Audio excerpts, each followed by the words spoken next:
paz do Senhor, meus irmãos, tudo bom? Aqui é o pastor Paulo Coutinho. E nesse vídeo eu gostaria de falar sobre um homem chamado Barrabás. E a passagem que eu vou me referir a Barrabás se encontra no livro de Lucas, no capítulo 23, no versículo 18, que diz assim, deixa eu ler aqui.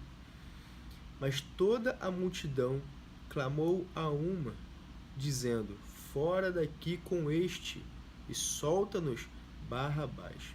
Lucas 23, versículo 18. Barrabás, se nós fôssemos comparar com algo nos nossos dias atuais, seria aquele pior bandido possível, que rouba, que mata e que forma quadrilha. Assim era Barrabás. Barrabás é chamado na Bíblia de salteador, de alguém que formava multidões, quadrilhas, para ir contra o Império Romano, para ir contra o governo da época. Barrabás também era chamado de homicida, porque ele fazia parte, segundo diz aí a história, de um grupo de judeus chamado Zelotes. Os Zelotes eram aquele grupo de judeus que eles iam contra o Império Romano. Iam contra em todos os sentidos. Eles roubavam, eles matavam os soldados, eles faziam um alvoroço na cidade. Aí você imagina, o pior homem possível que podia existir na época se encontrava ali em Barrabás. E, obviamente, Barrabás foi preso, e nessa passagem que cita sobre a vida dele, fala que ele estava ali encarcerado, estava ali aprisionado, por causa dos seus erros, das suas falhas, dos seus pecados, de tudo aquilo que ele cometeu de errado, ele iria ser julgado e em seguida crucificado. E para mim, essa passagem, esse homem, esse evento que aconteceu com Barrabás, é um resumo do que seria o evangelho no mundo espiritual. Porque quando Barrabás ele está para ser julgado, o governador ali, Pilatos, ele faz uma proposta para o povo. Olha, nós temos que soltar uma pessoa, é um costume nosso, pelo menos é o que ele cita lá, e nós temos que soltar o Barrabás ou esses que vocês estão falando tão mal aí, que é o Jesus. Qual vocês escolhem, Jesus ou Barrabás? E Barrabás, se fosse eu na situação dele, enquanto eu estava preso, ele ia pensar, agora para mim acabou. Já estou preso, vou ser julgado, vou ser crucificado, não tem mais esperança de vida, não tem mais expectativa de vida. Se fosse nos dias de hoje, seria um traficante que estaria preso, um bandido, de um modo geral, e falaria, vou ser julgado, vou ser morto, não tem mais esperança de vida, não tem mais nada, ainda que eu me arrependa, não tenho mais chance, não tenho mais oportunidade, fiz besteira mesmo, estou aqui pagando pelos meus erros, pelos meus atos. E eu quero te dizer que, a princípio, logo nessa introdução da mensagem, que nós também somos um Barrabás. Nós também cometemos falhas, erros, pecados. A própria Bíblia diz, em Romanos 3, versículo 23, que todos nós pecamos e estamos sem direito à glória de Deus. Nós já nascemos assim. Davi, no Salmo 51, quando ele comete o adultério, ele vai escrever aquele salmo dizendo para Deus que ele se arrependia, que o Senhor não retirasse dele o Espírito, mas que renovasse a ele, não retirasse a salvação da vida dele. E ele vai lá dizer, Senhor, em pecado a minha mãe me concebeu, ou seja, eu já nasci debaixo do pecado.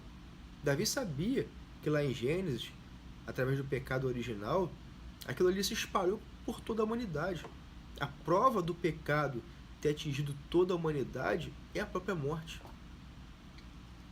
E quando Barrabás está diante daquele julgamento, na mente dele, se fosse eu, pensaria, bom, chegou meu fim, agora o que eu vou colher é o inferno, que de todos os meus pecados, a Bíblia mesmo diz que o salário do pecado é a morte, e não é morte apenas física, mas também no mundo espiritual, o inferno, né, o lugar onde há sofrimento, há ausência de Deus, que para mim é uma das piores coisas que uma pessoa ela pode receber de condenação em sua vida. Não é apenas o sofrimento na carne, ali na alma, mas a ausência de Deus. É igual quando você falha, você erra, você peca, você sente aquele vazio, aquele mal-estar. Imagina uma pessoa viver uma eternidade assim, uma eternidade ausente de Deus. Barrabás iria colher ali tudo isso por causa dos seus erros. Não é assim que funciona a justiça? Errou, paga pelo erro. Não é assim que funciona a lei? Fez errado, tem que pagar. Só que naquele momento em especial, eu quero fazer um paralelo com o processo de salvação.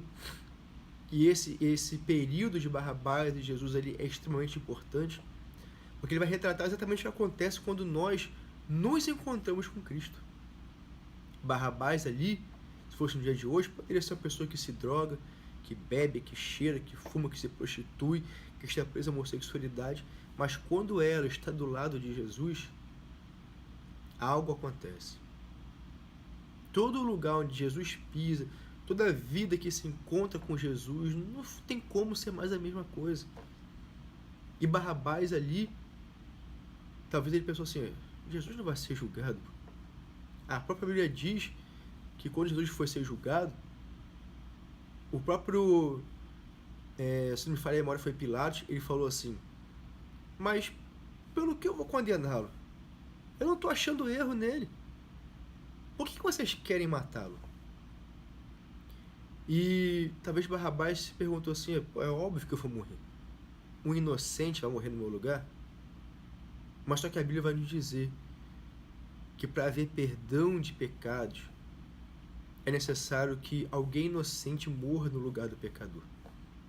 No Antigo Testamento, o sacrifício serviu exatamente para isso. No lugar do pecador, um animal substituía aquela pessoa, um cordeiro substituía o pecador. E no lugar da pessoa morrer, o cordeiro morria. O cordeiro que não tinha nada a ver com a história, que era totalmente inocente. É por isso que Jesus, quando se encontra com João Batista, João Batista vai dizer, eis o Cordeiro de Deus que tira o pecado do mundo. Ou seja, Jesus veio como um cordeiro inocente para fazer o sacrifício perfeito exigido na lei, para que a humanidade fosse livre do pecado, da condenação, do juízo eterno. Não é que as pessoas elas não vão pagar pelos seus erros aqui em vida. Talvez ainda paguem.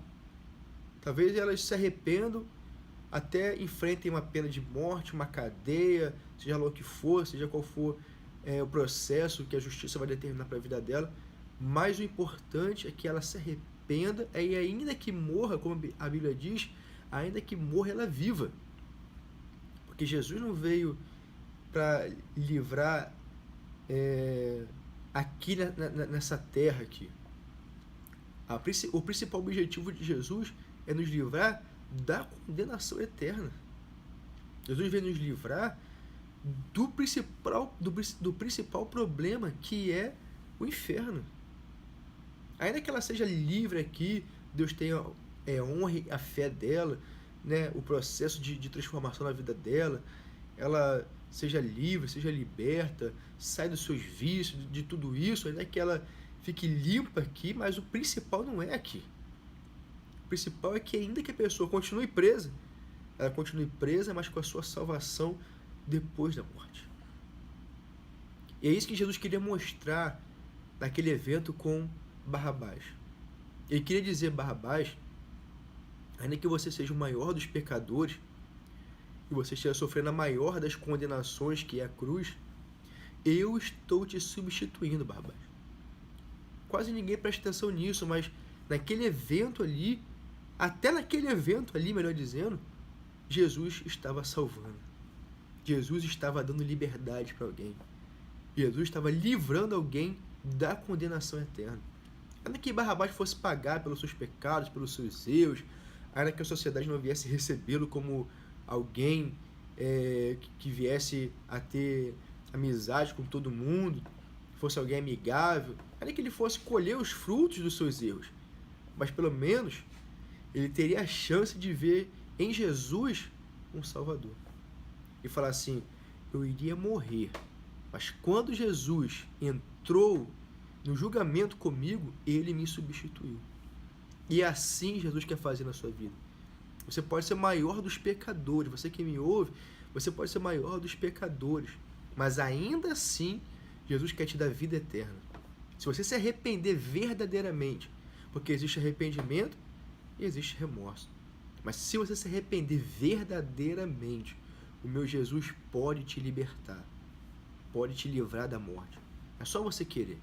Não precisa pagar, não precisa dar nada, porque você não pode nunca comprar a sua salvação.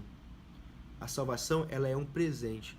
Você aceita Jesus, você aceita esse presente se você quiser. É uma oferta que Deus te faz. Você quer ser salvo? Você quer ser livre do seu pecado? Você quer ser livre dos seus vícios? Você quer ser livre da homossexualidade? Você quer ser livre da prostituição? Você quer ser livre do tráfico, da droga? Você quer sair disso? Por que eu estou falando isso? Porque às vezes você não tem força. Barrabás também não tinha nenhuma expectativa de mudança, nenhuma força, nenhum poder para poder mudar o que ele fez.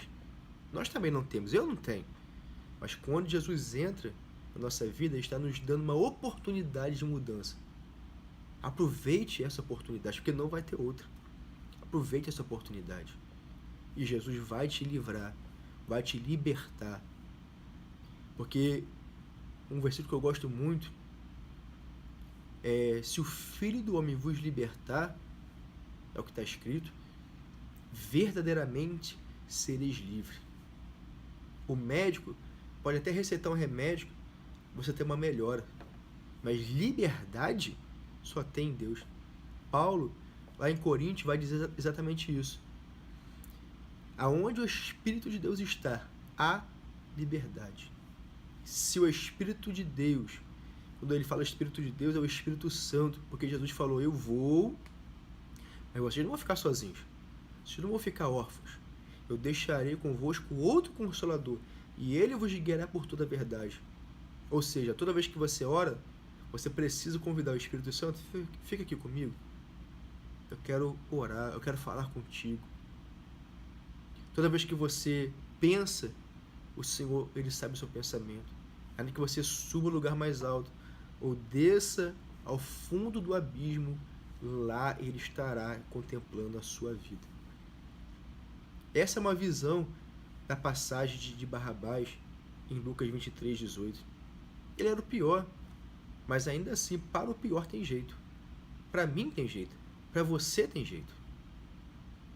Agora você olhando por outra perspectiva dessa mesma passagem, você vai ver que o povo, há duas coisas no meio do povo ali. A primeira é que eles falam assim, saia, ou melhor, fora daqui com este. Assim, este. Jesus fez milagre no meio das pessoas que estavam condenando ele. E as pessoas chamam Jesus de este. Às vezes nós também, como seres humanos, chamamos Jesus de este, de qualquer coisa, de apenas um homem, de apenas um profeta, enquanto Jesus é o Messias, é o nosso Salvador. E as pessoas distratam Jesus. As pessoas negligenciam a obra de Jesus na cruz. Não faça isso. Não trate Jesus como este. Trate ele como Senhor, como Salvador, como Príncipe da Paz, como maravilhoso, como conselheiro, como Deus forte. Trate ele como o que ele é verdadeiramente. Ele é o nosso amigo, nosso Salvador, aquele que está disposto, ou melhor, que esteve disposto até o último instante e morreu por nós, mesmo sabendo que às vezes nós vamos traí-lo, vamos às vezes negligenciá-lo, vamos às vezes cuspir daquilo que ele fez, mesmo sabendo de tudo isso. Ele, talvez na mente dele, talvez ele estava assim, mas eu vou dar para ele uma chance. Eu vou morrer mas vou dar para a humanidade uma oportunidade.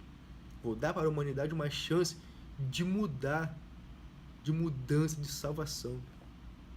Porque as pessoas pensam que Deus é ruim, mas do Antigo ao Novo Testamento, você vai ver lá em Jeremias 29:11, bem sei os pensamentos que tenho a vosso respeito, pensamentos de paz e não de mal, para vos dar o fim que desejais, para vos dar uma esperança, um novo começo. Aí você vai ver lá em Timóteo, Pedro, tantas outras passagens do Novo Testamento.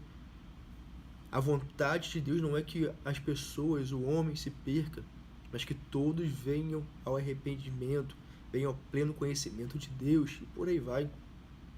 A vontade de Deus para a gente, para a humanidade, é que todos sejam salvos, mas não é essa a vontade de todos. Sabe qual é a prova disso? Se eu for usar um versículo bíblico como referência, é o próprio Lucas 23:18. Porque ele falou, solta-nos Barrabás. A preferência normal do povo é Barrabás. Agora estou trazendo o outro lado, né? A visão do próprio povo. A visão do povo, nós seres humanos, é sempre preferir o quê? O que é errado, o que é ruim, o que vai nos trazer morte, o que vai nos trazer malefício. E nunca Jesus. Nunca a gente escolhe Jesus. Sempre escolhemos Barrabás, ou seja, preferimos a droga em vez de Barrabás, preferimos a bebida, ou melhor, ao invés de Jesus, preferimos a bebida ao invés de Jesus, preferimos a droga, a prostituição, a homossexualidade, o tráfico, as coisas erradas, preferimos viver no erro do que falar assim, não, eu quero é Jesus, pô. Mas não, a maioria diz, não, eu quero é Barrabás. A preferência do povo muitas das vezes é por Barrabás. Meu irmão, minha irmã, prefira Jesus na sua vida. Prefira o Senhor na sua vida.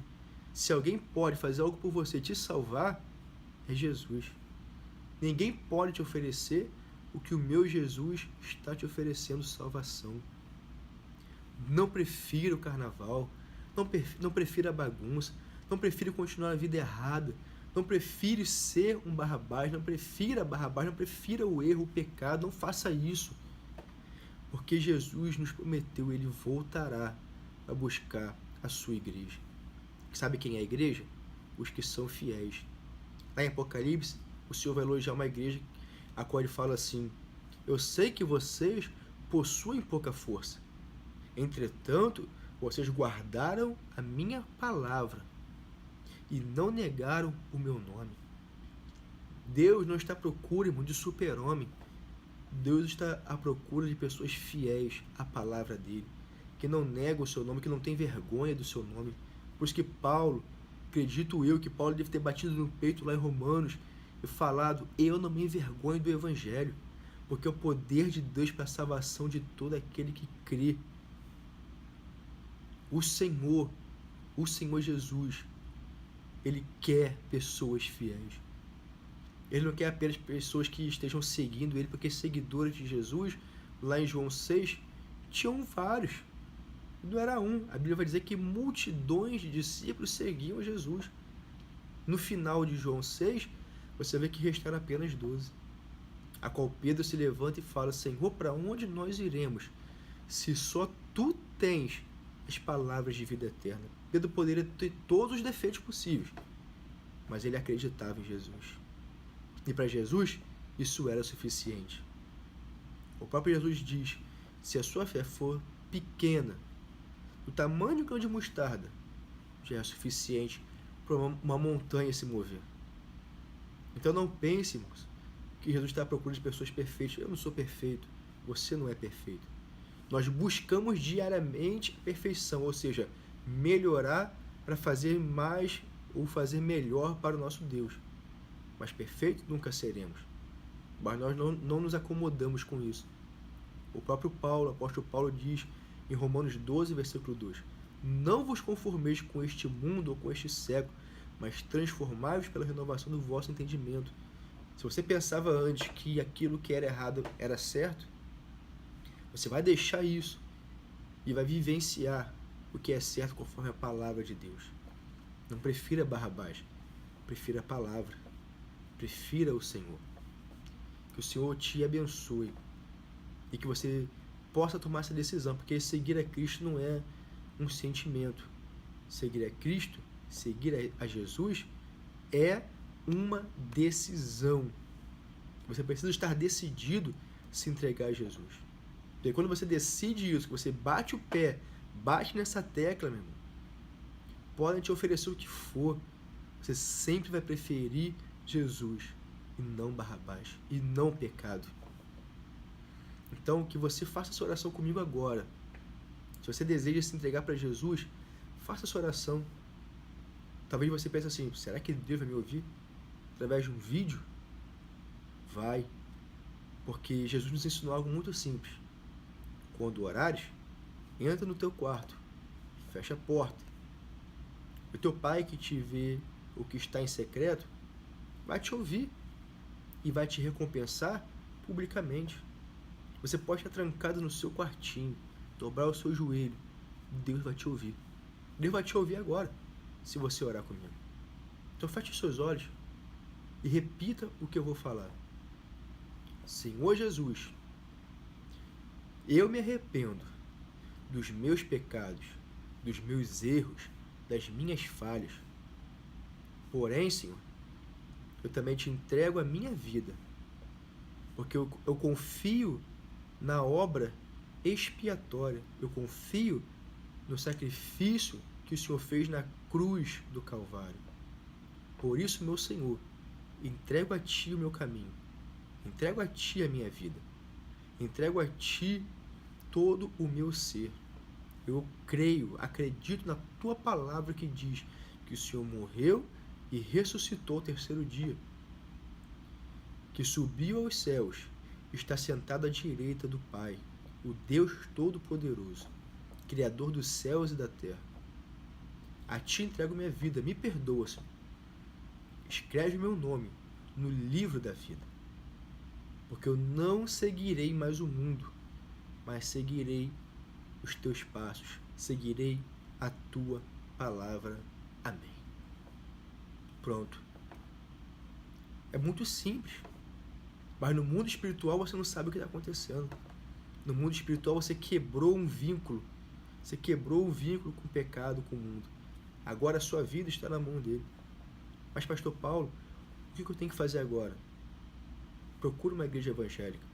Lá terá centenas, dezenas, terá um pastor que vai te ajudar na caminhada, que vai te instruir, que vai te acompanhar, que vai te aconselhar, que vai te ajudar. A função da igreja é essa. A função da igreja não é igreja quatro paredes. A igreja que eu estou dizendo, o corpo.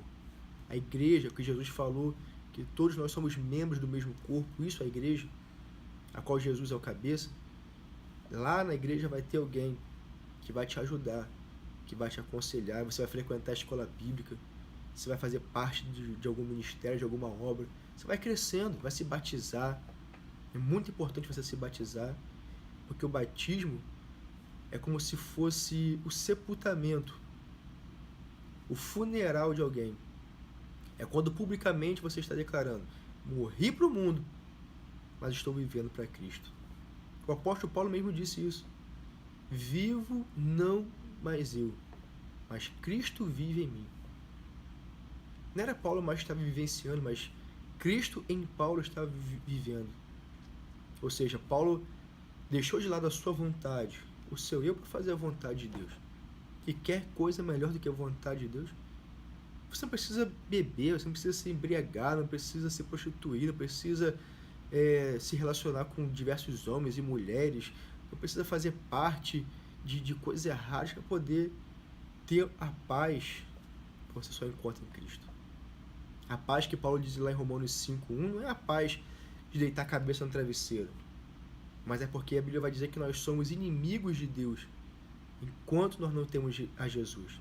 Mas quando nós reconhecemos a obra de Jesus na cruz por nós, que Ele morreu em nosso lugar, porque nós éramos Barrabás, quando Ele nos substitui, nós reconhecemos isso que Ele fez, a Sua palavra, essa amizade com Deus, ela é refeita. Ele é nosso intercessor. Ninguém mais pode fazer o que Jesus fez.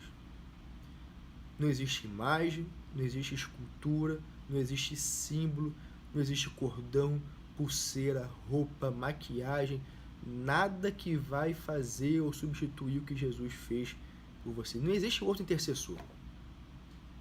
Você não deve orar para mais ninguém, a não ser a Deus, a Cristo, ao Espírito Santo.